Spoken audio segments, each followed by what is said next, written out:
Halo, assalamualaikum warahmatullahi wabarakatuh. Saya Andrigo, mahasiswa Magister Ilmu Komunikasi Politik Universitas Paramadina. Video ini saya buat untuk kebutuhan UTS mata kuliah Komunikasi Politik di era digital.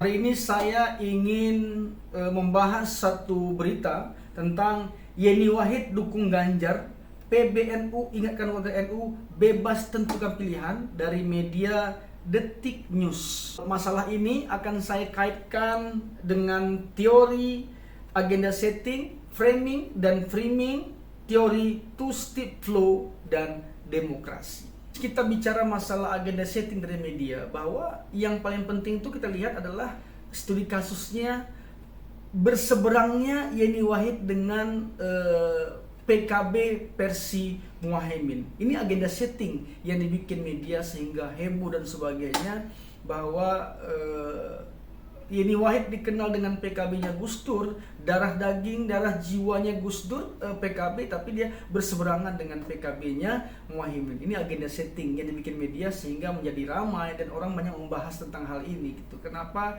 berada di PKB tapi berbeda pilihan? Nah, dari agenda setting tadi maka terbentuklah namanya framing. Framing ini adalah terbentuknya opini-opini masyarakat terhadap agenda setting tadi. Dari agenda setting terbentuk opini tadi, maka orang akan berpikir ini mendukung siapa, bagus berapa. Banyak orang berpendapat bahwa harus mendukung PKB dengan Muhaimin, harus mendukung PKB versinya Yeni Wahid gitu. Ini kan sebuah opini yang dibangun berkembang dan terus berkembang, bagaimana para pengikut PKB bisa menentukan pilihan. Ini menjadi berita yang sangat luar biasa, opini yang luar biasa, sampai kepada terbentuknya rasa ingin memiliki sosok yang seperti Gus Dur, seperti PKB. Apakah ada di antara tiga capres dan cawapres ini? Dari hal ini tadi, maka Andrigo akan masuk ke demokrasi. Demokrasi yang dari kasus Yeni Wahid ini, Andrigo melihat sosok Yeni Wahid ini yang Andrigo sebut bahwa dia sudah menghantarkan, memberi pelajaran pada kita tentang demokrasi kejiwaan. Apa demokrasi kejiwaan? Secara lembaga dia mendukung Mahfud Ganjar, ya kan, dengan orang-orang di sekelilingnya. Tapi secara pribadi, hati dan perasaannya, partai dia mendukung PSI. Nah, PSI sudah pasti bukan Ganjar Mahfud, tapi Prabowo Gibran, gitu loh. Namun, disinilah kita belajar sama Yeni Wahid, bahwa dia membebaskan, dia memberi ilmu demokrasi dengan baik sama kita, bahwa dari dirinya saja dia berdemokrasi terhadap pikiran, hati, dan perasaannya. Inilah namanya demokrasi.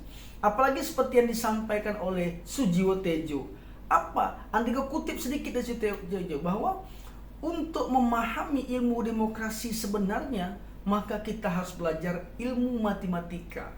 Karena ilmu matematika adalah ilmu dasar tentang demokrasi sebenarnya. Contoh, untuk mendapat nilai 10, tidak harus 5 tambah 5 10, bisa jadi 7 tambah 3, 2 tambah 8, 4 tambah 6, dan seterusnya. Inilah demokrasi sebenarnya. Jadi tidak ada alasan lagi bahwa kita berpikir bahwa negara ini, pemimpin ini hari ini tidak demokrasi. Karena semua sudah demokrasi. Kita hadir, kita berpikir di sini, itulah buah demokrasi. Namun terkadang kita tersingkirkan hal baik itu karena kita selalu negative thinking terhadap pemerintah, terhadap orang-orang yang sekeliling kita. Kita selalu menganggap demokrasi itu sesuai dengan kemauan kita. Beda. Gitu loh. Semoga itu udah ada sebenarnya tanpa kita sadari. Tergantung kita mau mengakui atau tidak. Kadang-kadang kita terpengaruhi oleh pikiran negatif kita sehingga hal-hal baik di pemerintah nggak muncul. Maka kalau kita selalu memandang pemerintah dengan hal negatif, tidak kelihatan hal positifnya. Sama dengan kita berbuat baik. Untuk menjadi seorang yang baik, maka kita harus menganggap semua orang itu baik. Sehingga pikiran negatif tadi hilang, tidak lagi muncul di dalam pikiran kita. Inilah demokrasi sebenarnya. Dari agenda setting Yeni Wahid tadi, dari media, framing, dan demokrasi, semuanya dirangkul dengan satu kalimat adalah bahwa demokrasi sebenarnya adalah memandang semua orang baik. Itu demokrasi.